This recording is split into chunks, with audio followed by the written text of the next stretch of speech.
I'm Wayne Pierce, the director of the Equity Center's new Texas Children Advocacy Project, and we're here today to talk about hundreds of millions of dollars that are unnecessarily lost to public education and about the litigation that it spawned.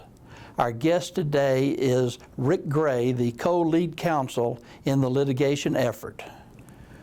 Rick, it's good to have you here with us today. Thank you. It's nice to be with you.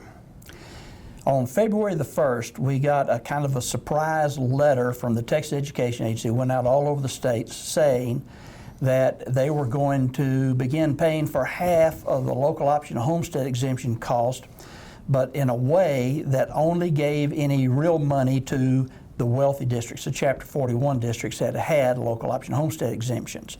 What the commissioner did in his letter ruling was change the way local option homestead exemptions have worked in Texas for the last 20 years and unilaterally gave a huge benefit to the wealthy districts, and they get it automatically if they have a local option homestead exemption.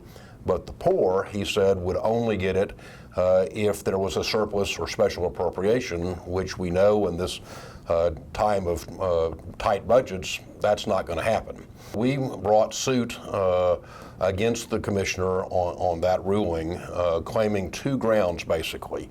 One, we claimed that they did not follow the Administrative Procedures Act when they adopted this new rule. And two, we claimed that they had to go back to the legislature since this practice had been in place for right at 20 years. 9 different commissioners of education had followed the practice until the current commissioner unilaterally changed it.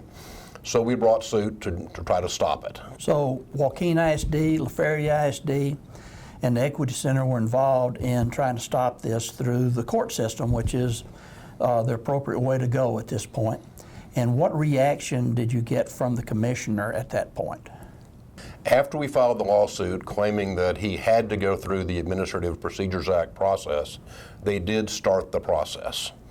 Unfortunately, however, they didn't go through the process in our judgment and ultimately in the court's judgment correctly. What was the number one thing that you thought that they lacked in going through the process? The requirement under the Administrative Procedures Act is that they post notice in the Texas Register about this new proposed rule and the financial impact or physical impact it will have. And the purpose of that is so that citizens and the legislature can know the cost of any proposed new rule. The commissioner in his posting said it would have no cost whatsoever, which simply is not true. Their own numbers, the TEA's own numbers, they admit that they're sending out $88 million in 2016-17, with $60 million going to Houston. That's money that's not available to go to other districts, but even then they said there was no impact to any district, rich or poor? That's what they said in the Texas Register, yes. And then when we had the Chief School Finance Officer, Leo Lopez, on the witness stand, he admitted that it would, in this current school year, would cost the state $88 million. And I then asked him for how long will this $88 million loss be sustained by the state, and he said forevermore. What's to keep other wealthy districts from saying, hey, we can go up 10% on our taxes to cover our costs, our half, and give our people a 20% exemption? They frankly would be crazy not to do it.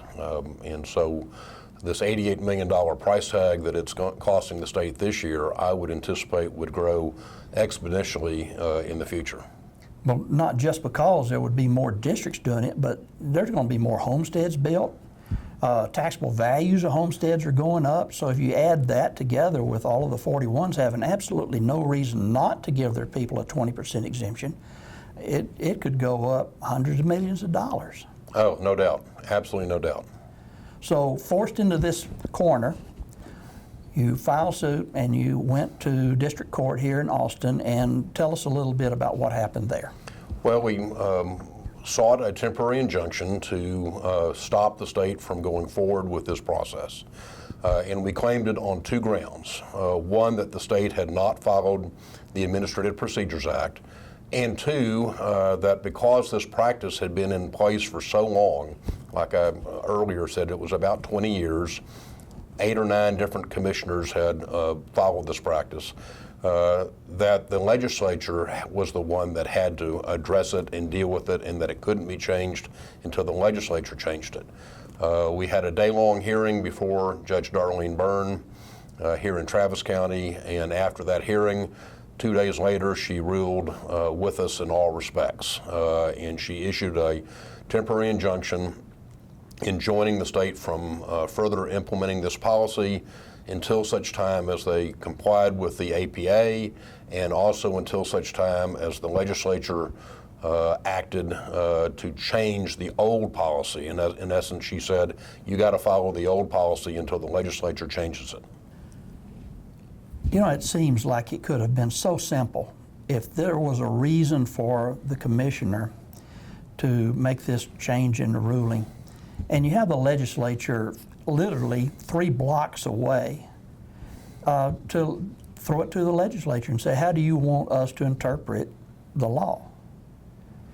Was the law so clear that anybody would always come to the same conclusion that this commissioner did, or did other people have other interpretations? No, in fact, every other commissioner for the last 20 years had a different interpretation than this current commissioner.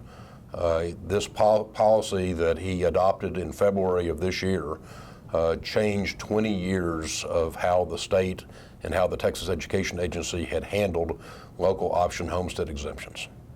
So going forward now, we have this injunction in place, and what happened then? Does it just stay at that level, or what happens?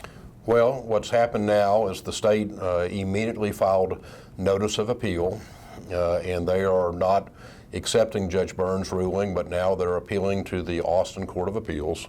How can the state afford to be giving money away like this for Houston when we don't have any money for anybody else? I don't think they can. What is so shocking to me is, in a time of austerity, a time when we are pinching pennies across the board on the budget, why the state would enter into an $88 million a year giveaway, I don't know. If you were to put every 41 at the 20%, because they have no reason to not do it. As a matter of fact, I don't see how they have a choice not to do it. What do you think that the cost would be for a biennium? Hundreds and hundreds and hundreds of millions of dollars, if not in the billions. That's a shame. Let's hope that the Court of Appeals does its job and we do away with this giveaway, and let's kick it back to the legislature where it should be and let them decide where they want the money to go. I really appreciate your being here today, Rick. You're a good guy, and you've always done well by public schools, and we appreciate you. Thank you very much.